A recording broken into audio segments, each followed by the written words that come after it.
Bendiciones, hermanos y hermanas. Dios le ordenó al profeta Samuel que ungiera a David como rey de Israel, estando Saúl en el trono. Samuel obedeció y así lo hizo. Ungió a David como rey de Israel. Dios siempre salvó a David de la mano de Saúl. Al morir Saúl, David ocupó el trono y Dios siempre estaba con David. En Hechos 13:22 nos dice: quitado les levantó por rey a David, de quien dio testimonio diciendo: he hallado a David, hijo de Isaí, varón conforme a mi corazón, quien hará todo lo que yo quiero. Dios puso su confianza en David. Dios prosperó a David grandemente. En 2 de Samuel 11 nos relata que un día David, siendo rey, se paseaba por la azotea de palacio y observó a Betsabé bañándose y ordenó que la llevaran a palacio. En palacio se acostó con ella y ella salió embarazada. Betsabé estaba casada con Urías, un guerrero muy aguerrido del ejército de David.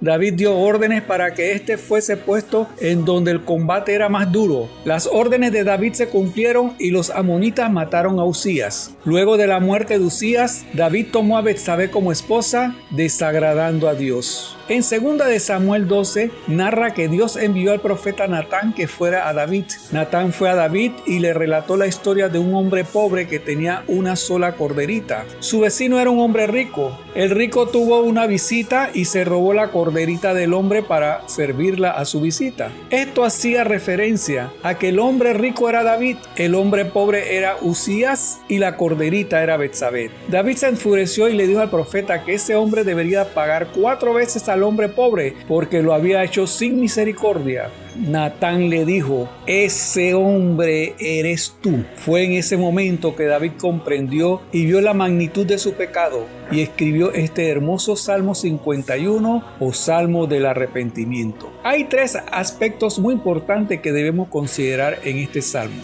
Primero, el pecado ensucia el alma del hombre. David le pide a Dios que lave y limpie su pecado. Le pide a Jehová que purifique con hisopo para ser limpio. Le ruega: lávame y seré más blanco que la nieve. David sentía que su alma estaba sucia del pecado que él había cometido y había sido ungido para ser rey. El hijo del diablo peca y no lo siente, pero el hijo de Dios sí lo siente. El hijo del diablo peca y quiere seguir pecando. Siente que no ha hecho nada malo. El pecado ha empezado a formar parte de su naturaleza. Hay personas que mienten sin necesidad de mentir, pero siguen mintiendo porque eso les gusta. Viven con la mentira. A veces no tienen necesidad de mentir, pero lo hacen. A ellos se les dice mentirita fresca. Los cerdos se sienten sucios. El cerdo no quiere salir del lodo porque han hecho del lodo su naturaleza. La oveja, si cae en el lodo, procura salir porque se siente sucia. Eso sucedió con David. Él sintió el gran pecado en que había caído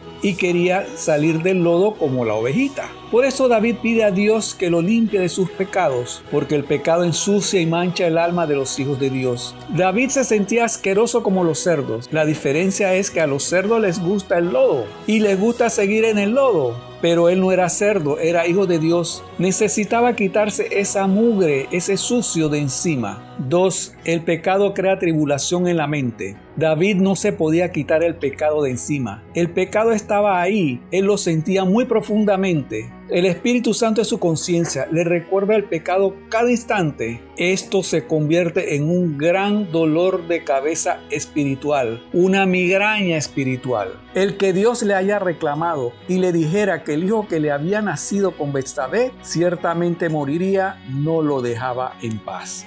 Así actúa Satanás. Él te lleva al pecado y luego él mismo te acusa. 3. Calcina la conciencia. David sentía que había traicionado a Dios, había caído en deshonra contra Dios. Él no dijo: perdóname mi esposa, perdóneme mis hijos, perdóneme mis amigos. Él dijo: Dios, perdóname a mí. Él sentía que había defraudado a Dios. El hombre traiciona a Dios. Eso es infidelidad. Usted ha hecho un pacto con Dios. Dios siempre cumple su parte. El hombre rompe ese pacto. Eso es infidelidad. Vamos a ver lo que es la fidelidad de Dios. Deuteronomio 7:9 nos dice: Conoce pues que Jehová tu Dios es Dios, Dios fiel, que guarda el pacto y la misericordia a los que le aman, y guarda sus mandamientos hasta 1000 generaciones. David violó el pacto con Dios y se convirtió en infiel. David se arrepintió con todo su corazón. Cuando el hombre no siente el pecado como le sucedió a David, es que está muy alejado de Dios, está como los cerdos, está sucio, no es hijo de Dios. Cuando Adán y Eva desobedecieron a Dios, escuchando y creyéndoles a Satanás, fueron infieles a Dios y al instante se escondieron de Dios y supieron que era la desnudez. Así le sucedió a David, se sintió desnudo ante Dios. Este salmo nos enseña primero que si caemos en pecado debemos ser valientes ante Dios y pedir su perdón. Segundo, si Dios nos perdona, ¿quiénes somos nosotros para no perdonar al hermano, al amigo o a un desconocido? Tercero, Dios es amor. Que tengas un buen día en Cristo Jesús y recuerda, Dios es amor.